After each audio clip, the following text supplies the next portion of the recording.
కుండపోత వర్షాలు తిరుమల కొండ నీళ్ల కష్టాలు తీర్చేసి ఏకంగా 200 రోజుల పాటు నీళ్ళకి ఏ ప్రాబ్లం లేదు. ఇప్పుడు పాపనాశనంలో 5,240 లక్షల గ్యాలన్ల నీళ్ల సామర్థ్యం ఉంటే 455 లక్షల గ్యాలన్లు నిండిపోయినాయి. గోగర్భంలో 2,833 అయితే 2,706 వచ్చేసినాయి. ఆకాశగంగలో 680 అయితే 485 వచ్చేసినాయి. కుమారధారలో 4,258 లక్షల గ్యాలన్లు అయితే 3,607 వచ్చేసినాయి.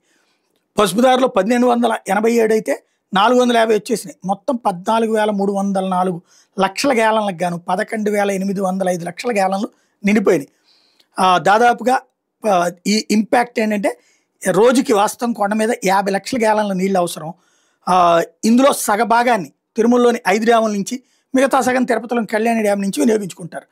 ఇప్పుడు ఈ వర్షాల కారణంగా పాపనాశనం, ఆకాశగంగా, గోగర్భం, కుమారధార, పసుపుధార డ్యాములు వారం కిందటే 51.64% నీటి నిల్వలు వచ్చేస్తే ఇప్పుడు అది 82.54% చేరిన నేపథ్యంలో తిరుపతిలోని కళ్యాణ్ డ్యామ్ నీటి నిల్వ సామర్థ్యం 56,755 లక్షల గ్యాలన్లకు గాను 5,925 లక్షల గ్యాలన్ల నీటి నిల్వలోనే.